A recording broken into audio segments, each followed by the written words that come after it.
Goeienaand julle, welkom terug.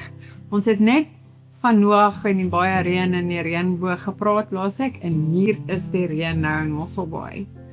En die reënboog was oor die see ook vandag, saam met die groot skip wat daar staan. Ek sal net nou vir julle 'n foto post, dis so mooi. Kom ons maak ons oogies toe.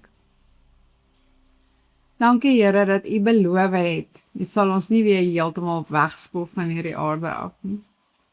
Here, dankie vir die reënboog wat daar oor die see hang, wat ons ook kan herinner, dat U altyd aan ons sal dink. Dankie dat U reën gee, wanneer U wil, en hoeveel U wil. Ons kan net kan staan en sê, maak nie saak of ons dakke lek nie, maak nie saak of ons braaiers lek nie. Ons is so geseënd met die reën, want ons weet, vir al die Weskaap het dit verskriklik nodig. Here, breek asseblief die woord van ons oop vanaand, dat ons kan sien hoe dit al in die Ou Testament dui op wat U in die Nuwe Testament reeds vir ons gewys het. Dankie vir al die liefde. Amen. Vergeet dan vir jou fiets te bid. Ons het laasweek live online gesê, jy moet onthou om jou helmet vas te maak, nee? Ja. So onthou nou om jou straps vas te maak. 'n strap is daar as jy nie jou arm moet gedraai. Ja. Ons is nog nie. Goed, so vandag gaan ons net gou catch-up doen vir die ouens wat Noag gemis het. Die kruks van Noag, wat ek eintlik by wil uitkom, is dat God het al 'n paar keer 'n reddingsplan daar gesit om die mense te help. Elke keer raak die mens weer so afvallig dat hy dit weer moet doen. So net soos wat ons in die ark moes inklim, as jy Noag was, om gered te wees, so moet ons vandag nog in Jesus inklim. Ons moet 'n verhouding met hom hê. Anders is Jesus net 'n ark wat daar staan, en jy klim nie in nie. So dis eintlik waaroor dit gegaan het, dat die pik wat binne en buite die ark gesmeer was, is soos Jesus se bloed wat ons vandag nog beskerm. So, Gustav, wie het Genesis geskryf? Of laat opteken, die deeltjies wat ons nou leer? Is dit, Moses? Ja, kom ons sê Moses, is reg. So, julle gaan nou vanaand weer sien, as Moses dit opteken, dan sê hy, selfs vandag nog, dis dan Moses se tyd, né? Want hy vertel 'n storie van amper 2000 jaar terug. So in Moses se tyd, dan sê hy selfs vandag nog. So as jy dit nou lees in die Bybel, dan kan jy ook gaan sê, selfs vandag nog, 2000 jaar nog later. So jy kan ook 'n deeltjie nou gaan bysit, as jy die storie vir iemand lees of vertel. Né? Goed, vandag gaan julle dit sien. So vandag gesels ons oor Abraham en Isak. Frans, as jy aan Abraham en Isak dink, wat sien jy as jy oor te maak?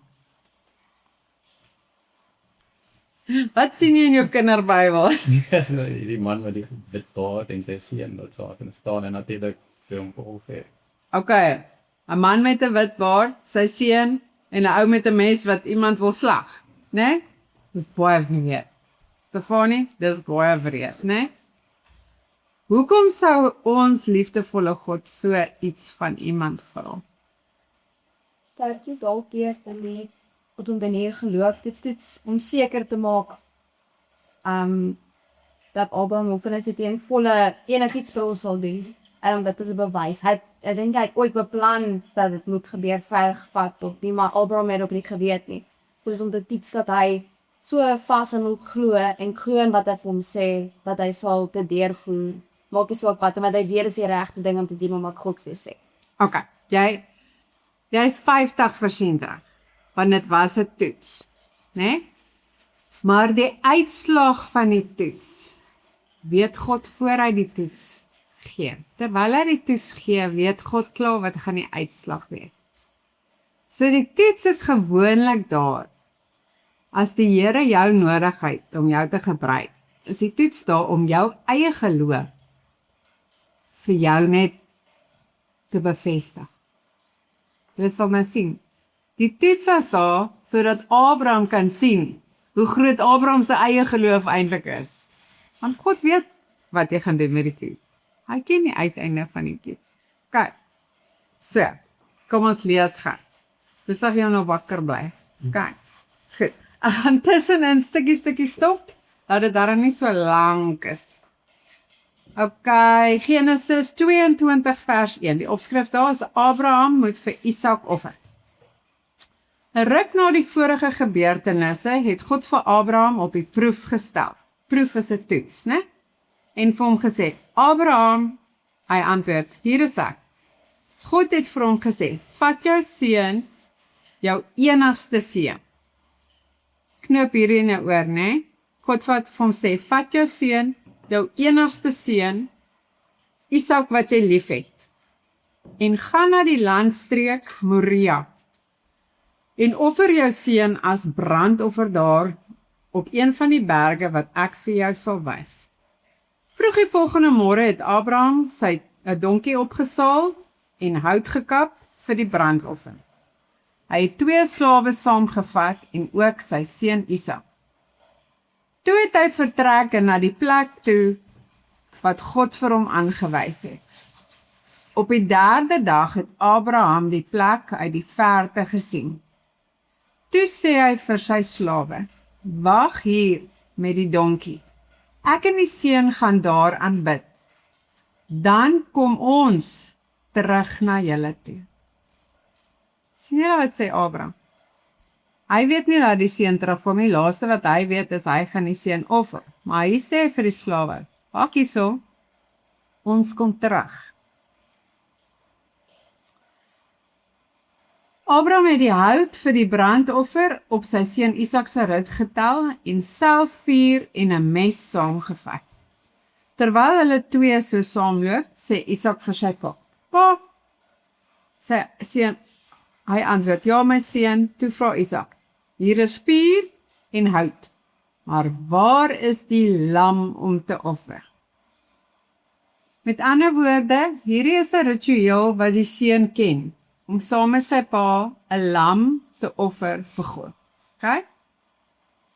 Abraham het geantwoord, my seun, God sal sy eie offerlam voorsien. Julle moet nou mooi kyk. Albei daai verse praat van lam met 'n l, né? Hierna het hulle twee saam verder gestap. Toe hulle aankom by die plek wat God vir Abraham aangewys het, het Abraham daar 'n altaar gebou. Hy het die hout reggesit en sy seun Isak vasgebind en op die altaar neergesit, bo op die hout. Jolandi, Isak is hier tussen 17 en 20 jaar. Nee? Kan jy nou dink as Jaden saam met Dani loop, gaan Dani vir Jaden op 17 vasgebind kry en op die vuur sit? Nee. Dis baie belangrik. Isak is nie hier 'n victim nie. Hy doen dit vrywillig. Kyk, ons gaan nou 'n bietjie daaroor gesels. Net toe Abraham 'n mes vat om sy seun te slag, vreeslike woord daar, roep 'n engel van die Here uit die hemel, Abraham, Abraham. Hy het geantwoord, hier is ek. Toe sê God, los jou seun, moenie iets aan hom doen nie. Nou weet ek dat jy my dien. Jy het nie geweier om jou seun, jou enigste seun, aan my te offer nie. Stefanie, hier is 'n stukkie wat vir jou sê, dis 'n toets wat God voor hom gestel het, né? Toe Abraham weer kyk, sien hy agter hom 'n skaap ram met 'n r, nie 'n l vir lammetjie nie, r vir ram, wat aan sy horings in die bos vasgevang is. Hy het die ram gaan vat en hom in die plek van sy seun as brandoffer geoffer. Toe noem Abraham die plek die Here voorsien. So in daai tyd was daai berg se naam, as een van hulle met mekaar praat, dan sê hulle daai berg waar die Here voorsien. Kyk nou wat skryf Moses hier.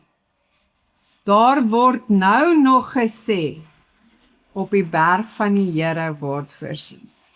Sien julle? So baie jare na die tyd, die ou wat dit opskryf, sê vir jou, vandag nog is dit daai plek se naam. 'n engel van die Here het weer uit die hemel na Abraham geroep en gesê, dit is ek die Here wat praat.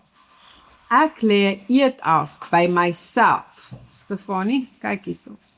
Die Here lê weer 'n eed af om homself te herinner, né? Dat ek jou baie sal seën oor wat jy gedoen het. Jy het nie geweier om jou seun, jou enigste seun aan my te offer nie. Ek sal jou vrugbaar maak en jou nageslag so baie soos die sterre aan die hemel, soos die sand van die see. Jou nageslag sal die stede van sy vyande in besit neem. In jou nageslag sal al die nasies van die aarde geseën wees, want jy het my gehoorsaam. Daarna is Abraham terug tot by sy slawe, en hulle het almal saam na Berseba toe gegaan, waar Abraham gewoon het.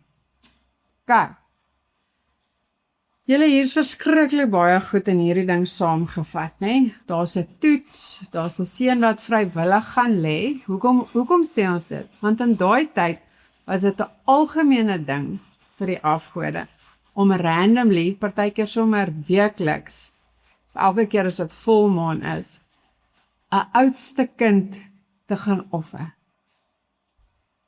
Julle gaan sien bietjie later in die Bybel, gaan jy lees van 'n prinses wat groot gemaak is om geoffer te word. So, toe dit na haar beurt is om geoffer te word, toe vra sy van pa, kan ek en my vriendinne net bietjie in die berg gaan bly vir 'n naweek of iets, en net bietjie weer gesels en kuier, dan sal ek terugkom om geoffer te doen.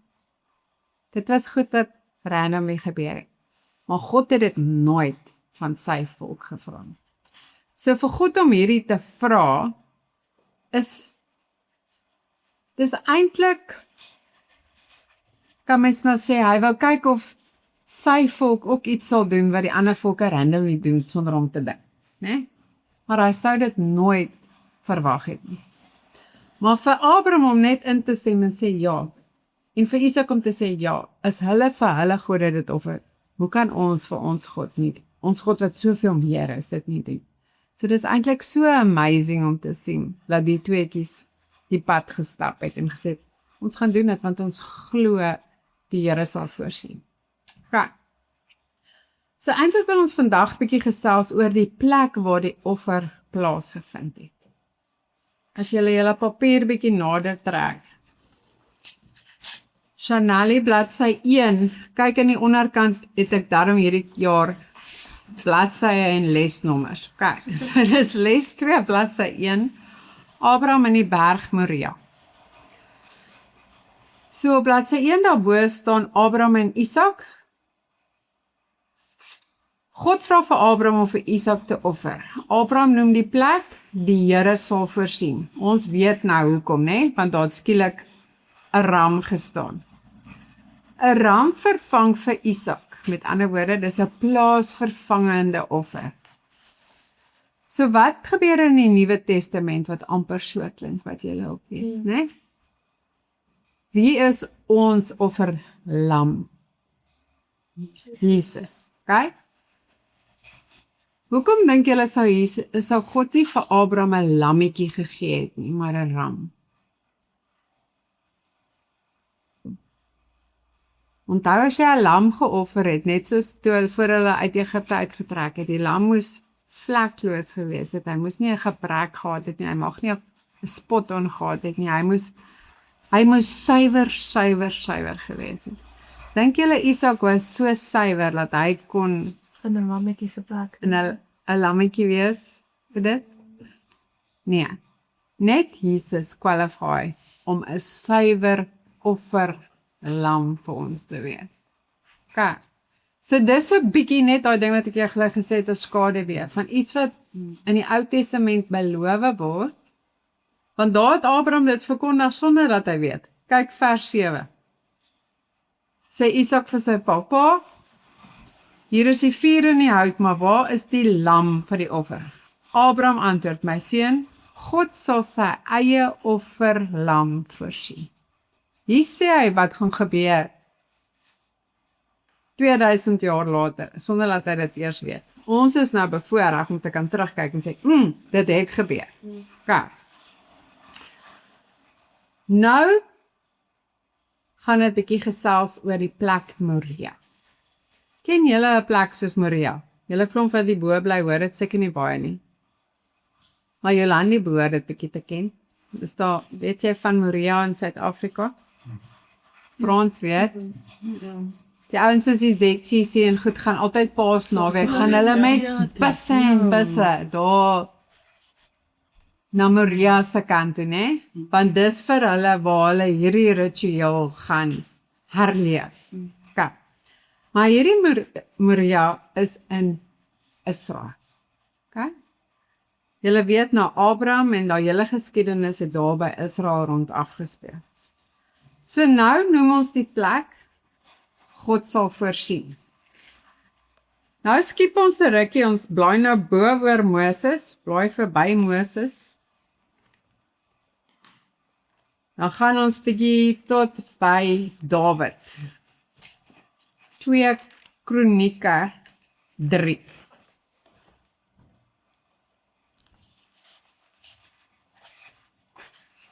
Onthou julle wie was Dawid? Dawid was 'n koning wat baie na in God se hart is, maar hy het ongelooflik droog gemaak ook, né? So baie soos wat hy goed gedoen het, so baie het hy nonsens ook aangejaag. Maar hy het elke keer teruggekom en vir God jammer gesê. Dis hoekom hy so 'n amazing koning was. So, kom ons lees gou-gou hier. Dawid het gesê, God, ek wil vir u 'n tempel bou. Kyk gou-gou by hoofstuk 2 wat staan daar. Salomo tref voorbereiding vir die bou van die tempel. So lyk dit vir julle, onthou Salomo was Dawid se seun. Lyk dit vir julle of Dawid die tempel gebou het? Hoekom nie? Want hy seun is besig om dit te doen. Sy seun beplan om dit te bou, né? Blaai gou na 2 Samuel 24 toe. Dis net so entjie terug. Onthou, hierdie is die deel wat geskiedenis is. Samuel en konings. Hulle vertel vir ons bietjie van geskiedenis. 2 Samuel 24.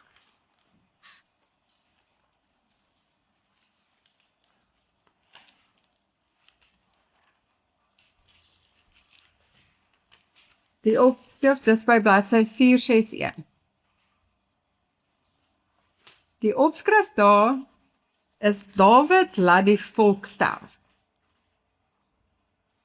Kyk, so het jy jou vinger nou by die bou van die tempel? 461.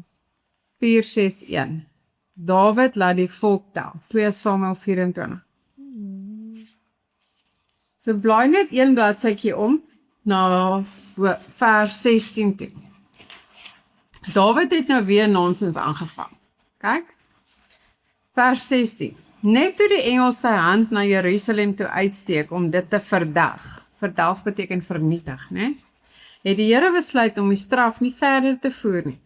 Hy het vir die engel wat die verderf onder die volk aanrig gesê: "Dis nou genoeg, trek jou hand terug." Die engel van die Here was toe net by die dorsvloer van Arona die Jebusiet. Wat is 'n dorsvloer, weet julle?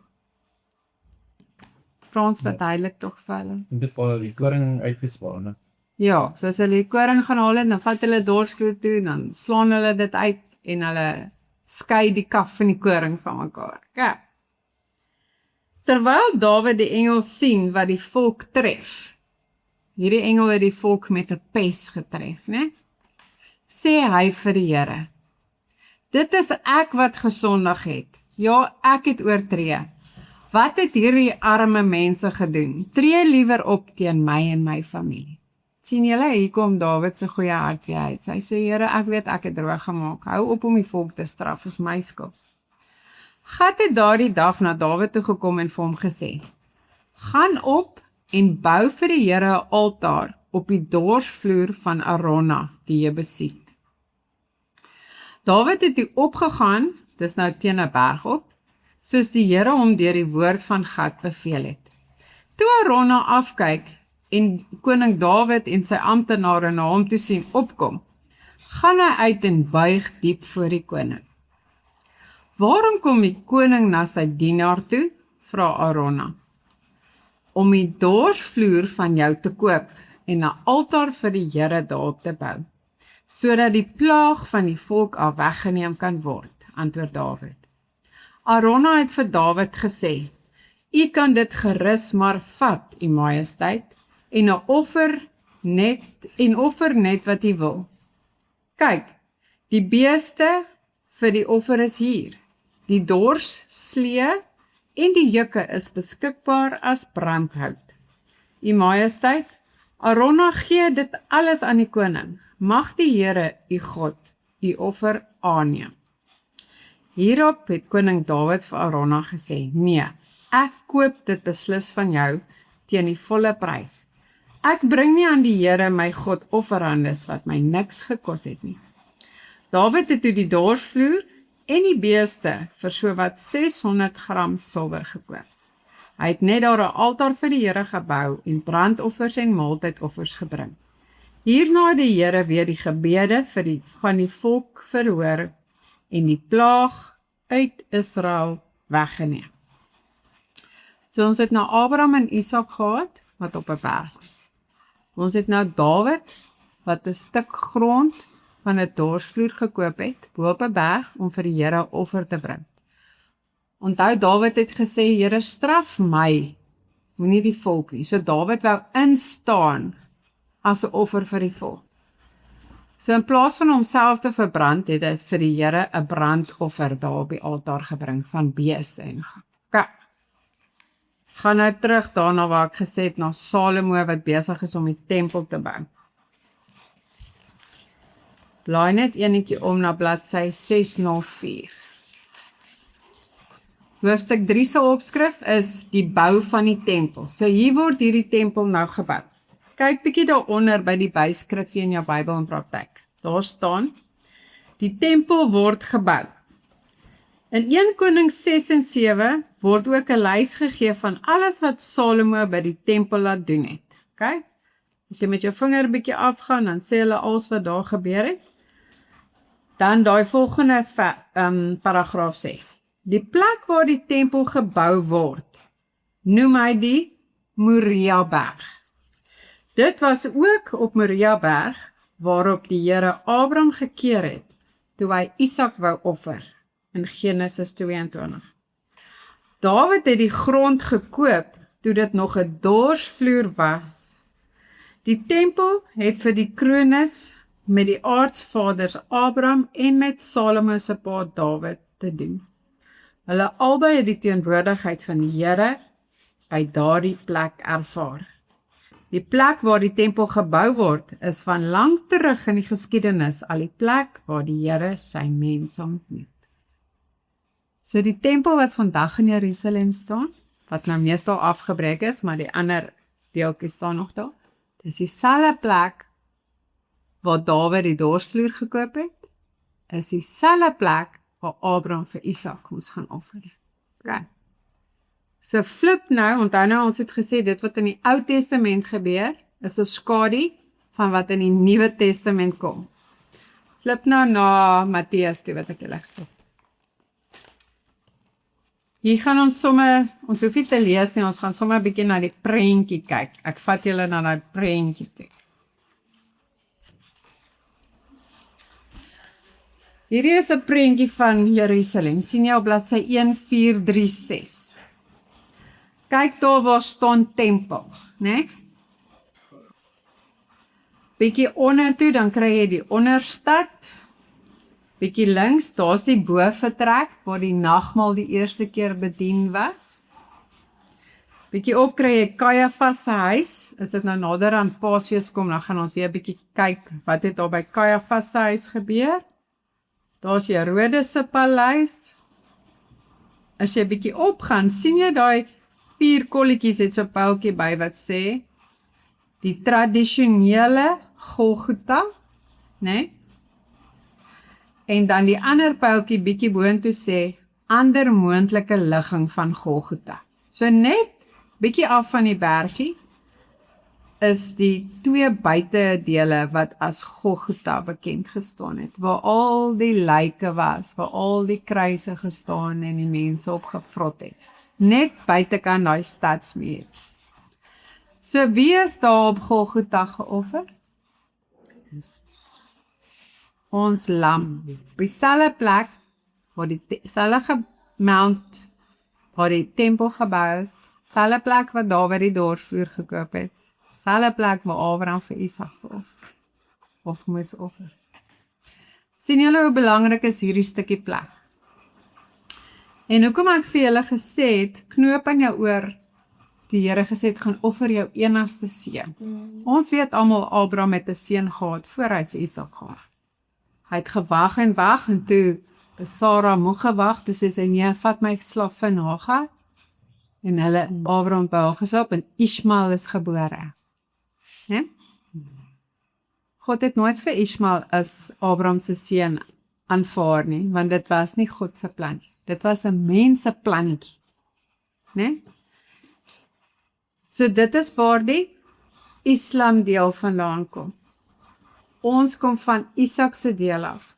Nou sien julle dat al die bekende plekke vir Ismael se nageslag en vir Isak se nageslag bekende plekke is. Nee? So as jy nou jou bladsytjie omblaai, iemand ek het gekyk, kyk heel onder. Daar staan, wat is vandag op Berg Moria? Vandag staan dit bekend as die Tempelberg, né? Die Tempelberg in Jerusalem, want dis waar die tempel gebou is. Maar daar is baie belangriker strukture daar, wat glad nie Christenvriendelik is. Die islamitiese heiligdomme is in hierdie area gebou. Daar's moskees, daai westelike klaagmuur waar die Jode gaan en hulle koppe so stamp en hulle briefies teen die muur insit om hulle sondes een keer 'n jaar te bely is daar binne. So vir baie verskillende gelowe is hierdie berg 'n verskriklike heilige grond. Dis hoekom maak nie saak hoe die bomme val in Israel. Die val nie 'n bom nie, want dis vir almal heilige grond. As jy nou die voorreg het om daar te stap, as jy in een tempeldeel ingaan, dan sal jy sien, hierdie kant staan, hierdie deel is heilig vir die Christene, want Jesus is hier geslaan. Nee?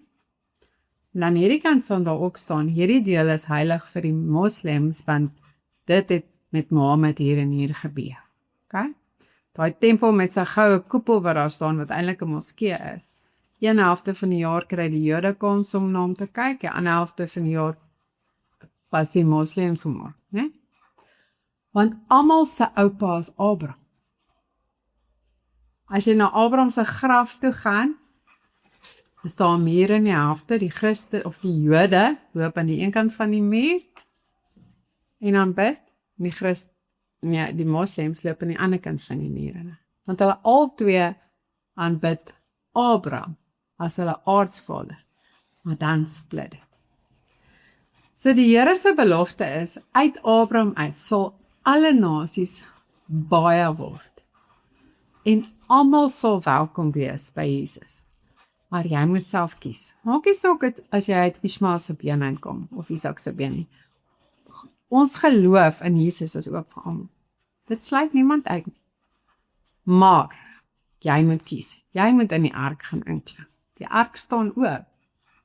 Jy moet besluit. So as jy eendag daar gaan rondloop, as jy daar binne rondloop, sal jy sommer voel, as die Heilige Gees in jou is, so staan jou nek daar reg af, want dit is 'n aaklige plek.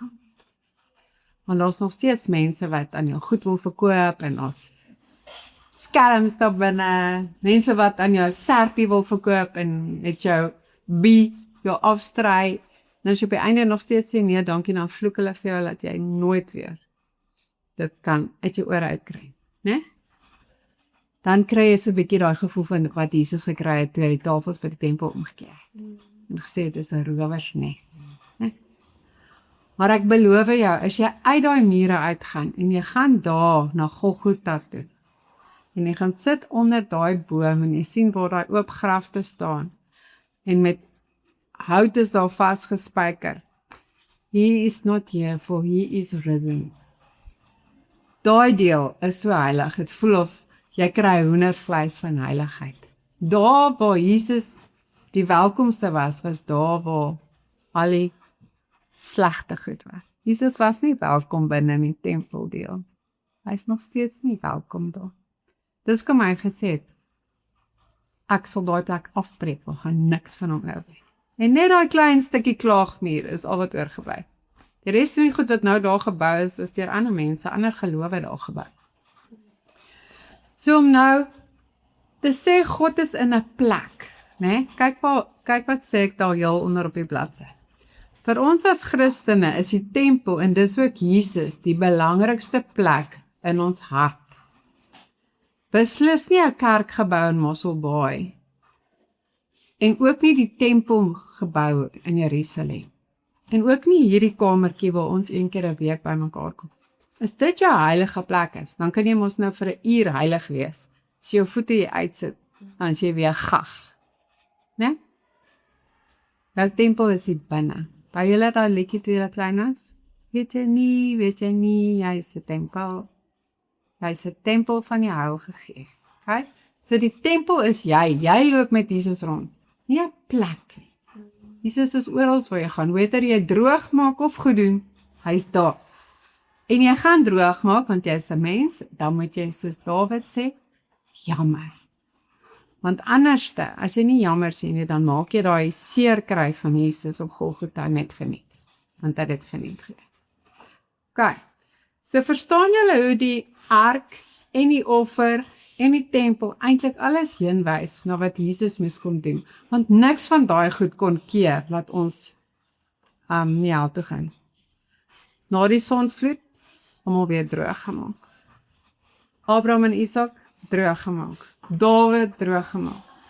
Maar na Jesus kan ons droog maak en jammer sê, dan hoef ons nie weer 'n klomp diere te gaan slag. Né? Geel. Is daar enige vragies wat julle het oor hierdie stuk? Is daar iets wat vir julle weird of vreemd is? Kyk gou na die tabelletjie daar staan. Aan die linkerkant, Isak was die enigste seun van Abraham wat in God se plan was, okay? Ismael was die mens uitgedinkte plan. Jesus was God se enigste seun. Isak dra sy eie hout. Jesus het sy eie kruis gedra, tot hy nie meer kon nie, né? Abraham, wat die vader van Isak is, het saam met hom gestap na die altaar. God het al die pad by Jesus gebly, en hy elke keer het Jesus saam vir God gaan bid, ewen toe hy bloed gesweet het, voor hy moes gekruisig word. Het hy saam met sy pa daai pad gestap. God voorsien 'n ram by Isak, maar die volledige skoon, vlekkelose lam word deur God in Jesus vir ons voorsien. Goed, so daar het ek net vir julle opsommingkie gegee van al die plekke waar die berg Moria vir ons belangrik is.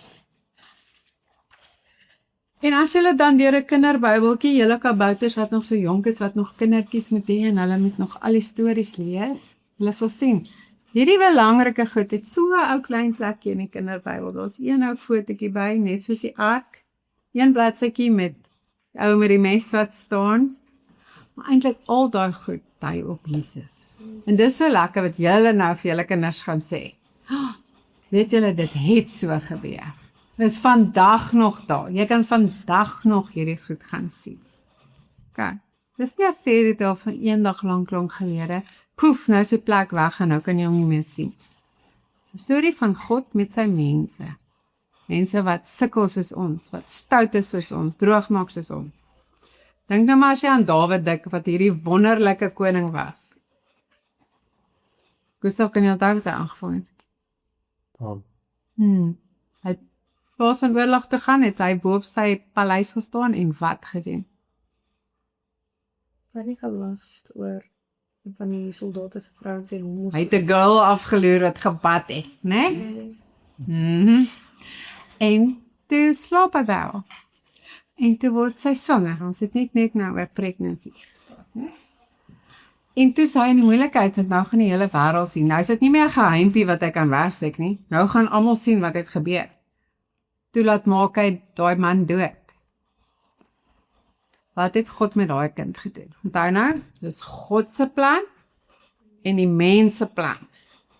Wat het God met Dawid se eerste kind gedoen? Hy is doodgebly. Okay? Saul toe trou hy actually met Bathsheba, want hy was actually lief vir haar. En binne God se plan, binne die huwelik, het hulle 'n seun gehad. Sy naam was Salem en hy het die tempel gebou. Ja. God het met al sy groot ouens sy plan gehad en dan voeter hulle met hulle mense plannetjie en dis waar al die hartseer nog steeds vandag lê. Maar God hou aan met sy plan, want sy plan moes tot by Jesus loop. So as julle nou gou blaai gou na Lukas 3 toe. Julle behoort nog laasweek se sticker daai. Lukas 3, bladsy 1516. Julle kan eintlik omblaai na 1518 toe. Dit is mos daai geslagsregister.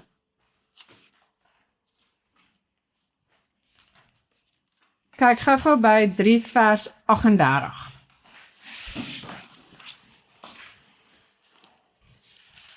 Dis hoekom onthou, daar's 'n geslagsregister in Matteus 1 en in Lukas 3.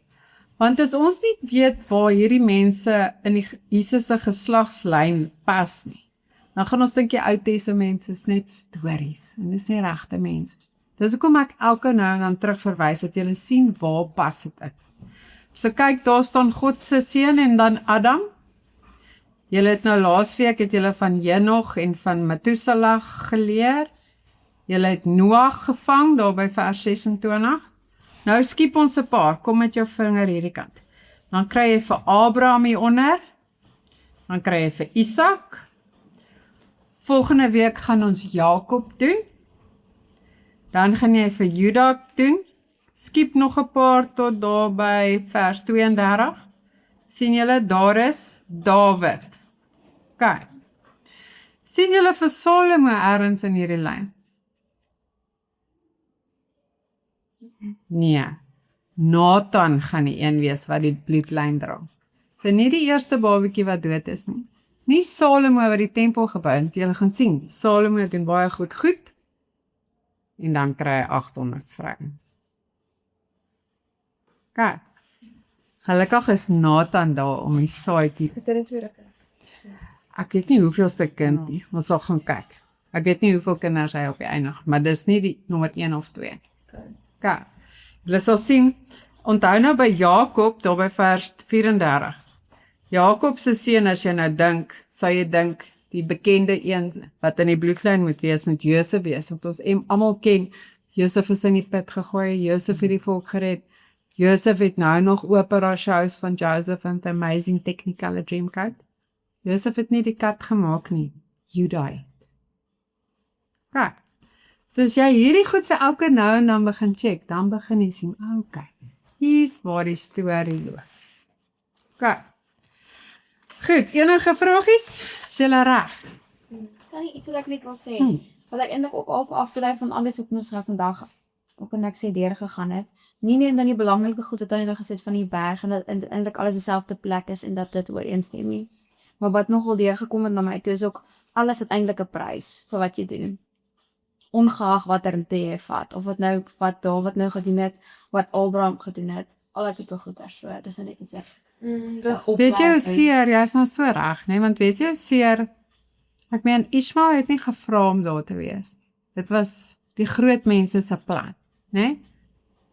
En daai seer pad wat ons sien, wat daai nageslag loop. En die slegte pad wat Salomo geloop het op die einde. Maar vandag nog, ek meen, ons maak elke dag 'n verkeerde besluitjie. Ons word vergewe daarvoor, maar jy dra nog steeds die volk. Nee? En ek en my menk, julle sal nou nie glo nie, maar hierdie laaste 3 weke is daar soos 5 mense dood. In ons binnekring. Mens moet so keer dat jy nie afgestomp raak van die mense wat agterbly se seer nie. Want die meeste mense wat doodgaan het regtig swaar gekry. So jy wil graag in jou hart jubel oor hulle verlossing, né? Jy weet hulle is op 'n beter plek. Die scary deel is dit wat jy nou gesê het. Niemand van ons gaan as ons hier op die aarde doodgaan, regtig toe. Dis 'n oorgang. Maar laat jy kies waar jy heen gaan, dis 'n probleem. Maar mense het so gespot, het gesê, dis soos daar in Engeland, as jy op die trein klim, dan sal ons so 'n ding op die vloer wat sê, mind the gap. As jy nie kyk waar jy trap nie, gaan jy in jou gat land en die trein gaan oor jou ry. Of jy gaan in die trein inklim, soos wat almal in die ark moes inklim. Né? So as jy nou 'n gamble vat, ek het dit al baie vir myself gesê, as jy nou met gamble of hiernamaals of nie is, of die Bybel waarheid is of nie, gaan jy eerder sê nee, ek trap in die gat, as wat jy 'n kans vat op, okay, kom ons sê hiernamaals, kom ek doen my bes om daar uit te kom. Dis so sad dat party mense net sê, hier's niks. En dis wat ons keuses partykeer kan maak. As jy kies om nie te vergewe, as jy kies om nie jammer te sê nie, dan maak jy daai keuse van, gaan net in die gat trap. Hoe sad is dit, né? Baie. Okay, ons maak ons weg. Here, hier is sulke diep goed, so diep, want u seun het so seer gekry toe hy daar geloop het en mense op hom gespoeg het, op daai heilige berg, waar mens kon sê, trek jou skoene uit, want dis heilige grond, dis God voorsien se grond, dat die mense u seun as 'n krimineel hanteer. Hulle het hom geslaan, gespoeg, dorings op sy kop gesit, en hom na die tyd uitgewerk daar buite. Here, as kies wat ons partykeer dink genade is goedkoop. Dat ons net elke dag kan aanhou nonsens aanvang en net jammer sê en dan is dit okay. Maar daai genade het deur 'n bitter duur prys gekom. Mag ons elke keer as ons dit teleurstel onthou hoe swaar Jesus moes kry. Maar laat ons dit sal aanvaar, laat dit nie verniet was nie. Laat ons met 'n glimlag dit sal aanvaar en sê dankie Jesus vir dit wat u gedoen het. Ons begin weer met genade nuut vandag en ons probeer weer harder.